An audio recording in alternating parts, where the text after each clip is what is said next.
আসসালামু আলাইকুম। নাজমাস রসই ঘরে আরও একটা রেসিপি দেখার আমন্ত্রণ জানাচ্ছি।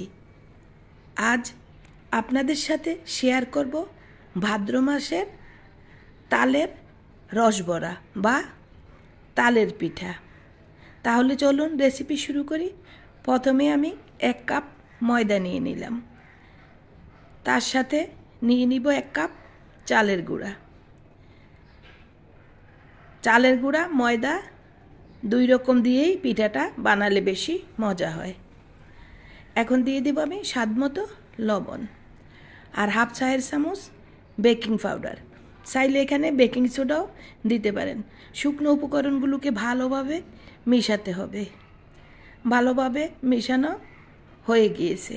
আমি এখানে 1.5 কাপ তালের রস নিয়েছি।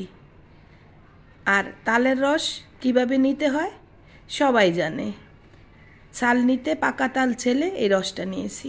আর দেখেন কি সুন্দর অরেঞ্জ কালার এই তালের রসটার।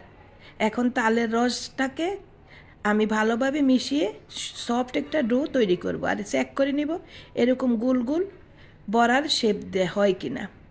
ভালোভাবে মাখানো হয়ে গিয়েছে। এখন আমি আধা ঘন্টার জন্য রেস্টে রেখে দিব। আধা ঘন্টা কিন্তু রেস্টে রাখতে হবে। আমি এখানে শুকনা চালের গুঁড়া দিয়েছি। এখন আমি একটা শিরা তৈরি করে নিব। শিরা তৈরি করতে আমি দিয়ে দিলাম 2.5 কাপ পানি, আর তার সাথে আমি দিয়ে দিব 2.5 কাপ চিনি।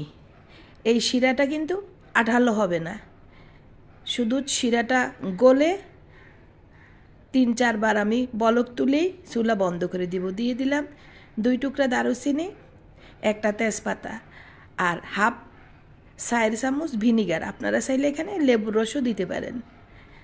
এই ভিনিগার বা লেবুর রস দিলে চিনি শিরাটা জমে যায় না, এটা একদম রসালো থাকে। চুলা মিডিয়াম হিটে রেখে অনবরত নেড়ে আমি শিরাটা জাল করে নিব। চিনিটা যখন সম্পূর্ণ গলে যাবে, আমার 2 থেকে 3 মিনিট সময় লেগেছে। সুন্দর একটা শিরা তৈরি হয়ে গিয়েছে। এখন চুলা বন্ধ করে শিরা এক সাইডে রেখে দিব। এখন ভেজে নিব আমি পিঠা। চুলায় হাঁড়ি বসিয়ে বেশ কিছুটা তেল দিয়ে গরম করে নিয়েছি, তবে বেশি হিট করা যাবে না, পিঠা পুড়ে যাবে। এখন গরম তেলে এভাবে হাত দিয়ে ছোট ছোট গোল গোল শেপে তালের পিঠাগুলো তেলের মধ্যে দিয়ে দিব। আর লক্ষ্য করেন চুলাটা আমি মিডিয়াম হাইয়ে রেখেছি। যতটুকু পিঠা হাঁড়িতে ধরে ওই পরিমাণ আমি দিয়ে দিব। গরম তেলে পিঠাগুলো কিন্তু দিতে হবে। সুন্দরভাবে পিঠাগুলো দিয়ে দিলাম।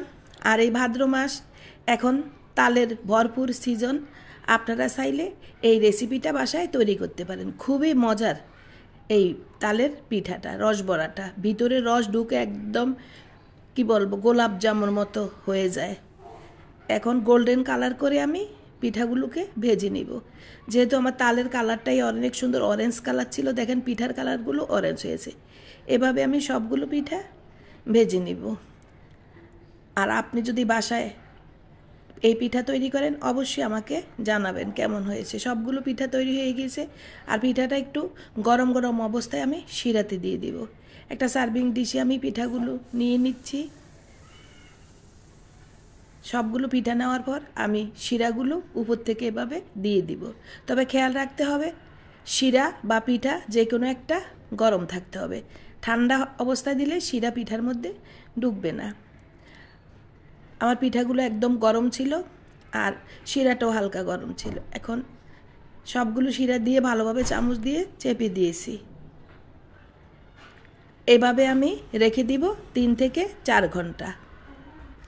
আর প্রথমে আমি আপনাদেরকে একটা পিঠা কেটে দেখাবো 20 মিনিট পর। 20 মিনিট পর আমি আপনাদেরকে একটা পিঠা প্লেটে নিয়ে দেখাচ্ছি যে কতটা রসালো হয়েছে। আর 4 থেকে 5 ঘন্টা রেখে দিলে একদম রসে ভিতরে টুইটুম্বর হয়ে যাবে। কি প্রিয় ভিউয়ার্স, পেয়ে গেলেন তো ভাদ্র মাসের তালের রসবড়া পিঠার রেসিপি।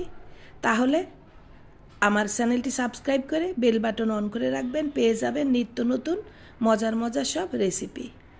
আর লাইক কমেন্ট শেয়ার দিয়ে আমার পাশে থাকার অনুরোধ রইল। আর অলরেডি এই কাজটা যারা করতে পেরেছেন আপনাদের সবাইকে অসংখ্য ধন্যবাদ। আল্লাহ হাফেজ।